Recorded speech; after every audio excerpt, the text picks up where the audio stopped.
गणतंत्र दिवस की हार्दिक शुभकामनाएं। आज इस मौके पर भारतीय जवानों ने कर्तव्य पथ से अपने शौर्य और पराक्रम से दुनिया को रूबरू कराया। इंडियन एयरफोर्स ने राफेल और कॉम्बैट हेलीकॉप्टर के जरिए अब ऑपरेशन सिंदूर का फॉर्मेशन भी किया है, तो पूरा कर्तव्य पथ तालियों की गड़गड़ाहट से गूंज उठा। बीते कुछ सालों में कैसे देश रक्षा के क्षेत्र में मजबूत हुआ है, इसकी सशक्त झलक आज एक बार फिर देखने को मिली है। यही नहीं, हिंदुस्तान का मान बढ़ाने वाले वीरों का सम्मान भी किया गया। न्यूज 360 में कई और भी बड़ी खबरें होंगी। इन्हें अगले 45 मिनट में हम आपको विस्तार से सभी बड़ी खबरें दिखाएंगे, समझाएंगे। लेकिन शुरुआत करते हैं आज की सबसे बड़ी खबर। आज कर्तव्य पथ पर भारत ने जो अपनी ताकत दिखाई है, उसको एक बार देख लेते हैं।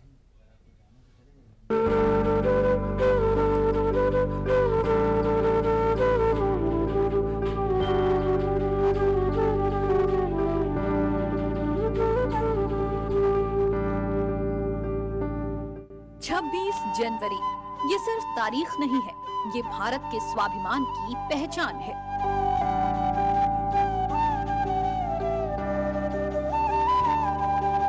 ये भारत के आत्मसम्मान का उत्सव है। 77वें गणतंत्र दिवस पर कर्तव्य पथ से उठती ये कदमताल, ये सिर्फ एक परेड नहीं है, ये भारत की ताकत, उसके आत्मविश्वास और उसके भविष्य की झलक है।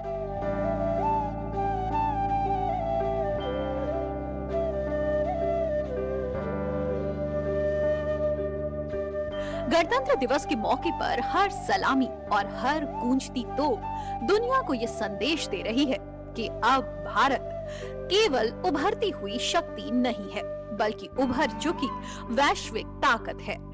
सोमवार 26 जनवरी के मौके पर कर्तव्य पथ से जब तिरंगा पूरे शौर्य और गरिमा के साथ आसमान में लहराया, तो उसके साथ 140 करोड़ भारतीयों की आकांक्षाएं, सपने और संकल्प भी लहराते हुए दिखाई दे रहे थे।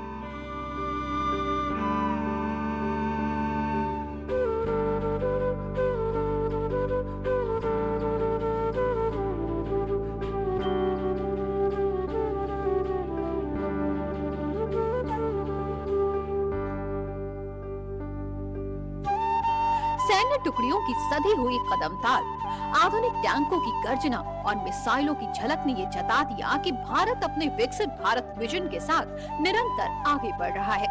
हर साल 26 जनवरी आती है, लेकिन खास बात ये है कि हर साल भारत पहले से ज्यादा मजबूत होकर खड़ा होता है। आज का भारत अपने अतीत पर गर्व करता है, अपने वर्तमान पर भरोसा रखता है और अपने भविष्य को लेकर पूरी तरह आश्वस्त रहता है। कर्तव्य पथ आज सिर्फ राजधानी की एक सड़क नहीं था, बल्कि ये भारत की लोकतांत्रिक आत्मा का सबसे भव्य मंच बन गया था। परेड में एक तरफ भारत की समृद्ध सांस्कृतिक विरासत झलक रही थी, तो दूसरी तरफ उसकी आधुनिक सैन्य शक्ति की गर्जना सुनाई दे रही थी। हर साल कुछ अलग करने के जज्बे के साथ भारत ने इस बार भी कई ऐसे ऐतिहासिक प्रदर्शन किए हैं। 26 जनवरी को भारत ने अपना 77वां गणतंत्र दिवस मनाया। गणतंत्र दिवस परेड में इस बार 6065 प्रतिभागी शामिल हुए। परेड के फ्लाई पास्ट में 29 विमान, जिनमें 16 लड़ाकू विमान, 4 परिवहन विमान और 9 हेलीकॉप्टर ने प्रदर्शन किया। देश भर से 2500 कलाकार परेड में सांस्कृतिक प्रदर्शन के लिए शामिल रहे। सेना के मार्चिंग कंटिजेंट के अलावा पशुदल और विशेष फोर्स की यूनिट्स भी शामिल रही। परेड में अलग अलग राज्यों के मंत्रालयों की 12 झांकियां भी शामिल रही। इस बार गणतंत्र दिवस की थीम वंदे मातरम के 150 वर्ष रही। इस खास मौके पर भारत के अलग अलग राज्यों और मंत्रालयों की झांकियों ने भारत की विविधता को एक सूत्र में पिरोकर पेश किया, जिसमें लोक परंपराएं, लोक नृत्य, लोक कलाएं और विकास की नई कहानियां, सब कुछ एक ही लय में भारत की विरासत को अलग पहचान दे रहा था। गणतंत्र दिवस के मौके पर भारत अपनी समृद्धि से सशक्त होने की कहानी बयां कर रहा था। कुछ कहानी तो ऐसी थी जो ऐतिहासिक थी और देश को पहली बार दिखाई जा रही थी। पहली बार महिला अधिकारी ने सीआरपीएफ की पुरुष की टुकड़ी का परेड में नेतृत्व किया। सहायक कमांडेंट सिमरन बाला ने कर्तव्य पथ पर टुकड़ी की कमान संभाली। पहली बार भैरव लाइट कमांडो बटालियन ने परेड में हिस्सा लिया। अक्टूबर 2025 में भैरव बटालियन को इन्फेंट्री और स्पेशल फोर्सेस के बीच अंतर कम करने के लिए बनाया गया था। परेड में पहली बार एनिमल कॉन्टिजेंट, पहली बार भारतीय सेना के खास पशु दस्ते ने मार्च किया। इसे रीमाउंट एंड वेटनरी कॉर्प्स ने तैयार किया है। इसकी अगुवाई 2 कुबड़ वाले बैक्ट्रियन ऊंट ने की। जॉन्सकर पोनी, शिकारी पक्षी और आर्मी डॉग्स भी परेड में शामिल रहे। 77वें गणतंत्र दिवस के मौके पर यह प्रदर्शन एक ऐसे भारत का है जो आर्थिक रूप से सशक्त है, सैन्य रूप से सक्षम है, कूटनीतिक रूप से प्रभावशाली है और सामाजिक रूप से आत्मविश्वासी है। इस बार गणतंत्र दिवस का मंच सिर्फ परंपरा और परेड तक ही सीमित नहीं रहा, बल्कि ये भारत की बदलती वैश्विक भूमिका का बड़ा संकेत बनकर भी उभरा है, क्योंकि भारत के इतिहास में पहली बार गणतंत्र दिवस समारोह में 2 चीफ गेस्ट एक साथ शामिल हुए। गणतंत्र दिवस के इतिहास में पहली बार 2 चीफ गेस्ट रहे, जिसमें यूरोपीय आयोग की अध्यक्ष उर्सुला वॉन डेर लेयन और यूरोपीय परिषद के अध्यक्ष एंटोनियो कोस्टा समारोह में शामिल हुए। ये भारत और यूरोपीय संघ के मजबूत रिश्तों को दिखाता है। इसके साथ ही पहली बार भारतीय सिनेमा को सेलिब्रेट करती झांकी गणतंत्र दिवस परेड में शामिल हुई। इसका नेतृत्व प्रोड्यूसर डायरेक्टर संजय लीला भंसाली ने किया। झांकी का उद्देश्य भारतीय सिनेमा के आर्ट फॉर्म को दुनिया भर में दर्शाना है।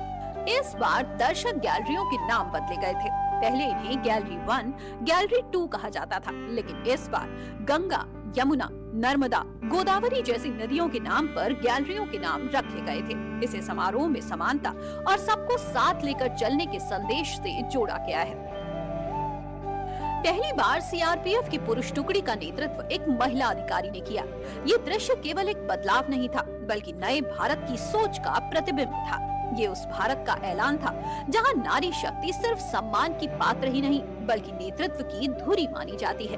वहीं पहली बार एनिमल कॉन्टिजेंट की भागीदारी और सेना के युद्ध मॉडल का लाइव प्रदर्शन ये दिखाने के लिए काफी था कि भारत अपनी परंपराओं को सहेजते हुए आधुनिक युद्ध तकनीकों में भी आत्मनिर्भर बन चुका है। पहली बार बैटल एरे डिस्प्ले दिखाया गया, जिसमें सैनिकों, हथियारों और सैन्य इकाइयों को इस तरह पेश किया गया जैसे वो वास्तविक युद्ध में हो। निगरानी, तैयारी, हमला करने की क्षमता, एक्शन और सप्लाई सिस्टम दिखाया गया।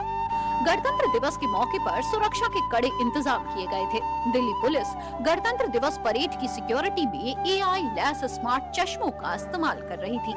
सीसीटीवी कैमरों में फेशियल रिकॉग्निशन सिस्टम और अपराधियों का डेटा जो भीड़ में संदिग्धों की पहचान करेगा और पुलिस को अलर्ट कर देता है। आत्मनिर्भर भारत की सोच अब सिर्फ नारा नहीं, बल्कि जमीन पर दिखने वाली हकीकत बन चुकी है। स्वदेशी हथियार, स्वदेशी तकनीक और स्वदेशी आत्मविश्वास, ये तीनों मिलकर भारत की सैन्य ताकत को नई ऊंचाई दे रहे हैं। इसके साथ साथ ऊर्जा सुरक्षा हो, रक्षा सहयोग हो, टेक्नोलॉजी साझेदारी हो या फिर वैश्विक व्यापार, हर मंच पर भारत अब मजबूती से अपनी बात रख रहा है।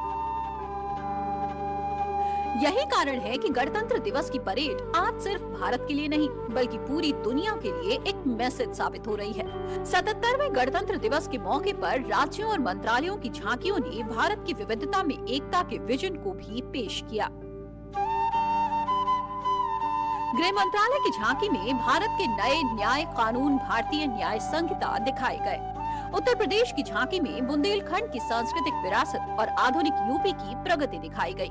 राजस्थान की झांकी में बीकानेर की विश्व प्रसिद्ध उस्ता कला की शाही और आत्मनिर्भर सांस्कृतिक विरासत को दर्शाया गया। छत्तीसगढ़ की झांकी देश के पहले जनजातीय डिजिटल संग्रहालय की झलक दिखाती हुई गई। असम की झांकी आत्मनिर्भर भारत की थीम पर रही। झांकी में धुबरी जिले के आशारी कांडी गांव के प्रसिद्ध मिट्टी के कलाकारों को सम्मान दिया गया। पंजाब की झांकी में नवे सिख गुरु तेग बहादुर साहिब जी की शहादत के 350वें साल को पूरी श्रद्धा से याद किया गया। गुजरात की झांकी में वंदे मातरम के 150 वर्ष पूरे होने पर भीखाजी कामा और क्रांतिकारियों को सम्मान दिया गया। नागालैंड की झांकी हॉर्नबिल फेस्टिवल कल्चर पर रही। इसमें टूरिज्म और कम्युनिटी की आत्मनिर्भरता के जीवंत रूप को दिखाया गया। तमिलनाडु की झांकी में राज्य ने अपनी पुरानी संस्कृति को संभालते हुए नई तकनीक के साथ आगे बढ़ना दर्शाया। रंग अनेक हैं, लेकिन धड़कन एक है। भाषाएं तो अलग हैं, लेकिन भावना एक है। और यही भारत में विविधता में एकता की पहचान है। विविधता कभी कमजोरी नहीं होती है, बल्कि इसको समरसता के भाव के साथ जोड़ने पर यह शक्ति बन जाती है। और भारत ने ये शक्ति सिद्ध करके दिखाई है। 1950 में संविधान लागू होने के बाद से 2026 तक गणतंत्र की यात्रा का सफर बेहद शानदार और दिलचस्प रहा है। इतने लंबे कालखंड में भारत ने साइंस और टेक्नोलॉजी, एग्रीकल्चर, हेल्थ सेक्टर से लेकर ट्रांसपोर्ट और बैंकिंग सेक्टर से लेकर खेल जगत तक कई मोर्चों पर महत्वपूर्ण प्रगति की है। देश की विकास यात्रा की बात करें तो भारत दुनिया की चौथी सबसे बड़ी इकोनॉमी और सैन्य ताकत बनकर उभरा है। भारत न सिर्फ आगे बढ़ रहा है, बल्कि दुनिया को साथ लेकर आगे बढ़ने के लिए तैयार है।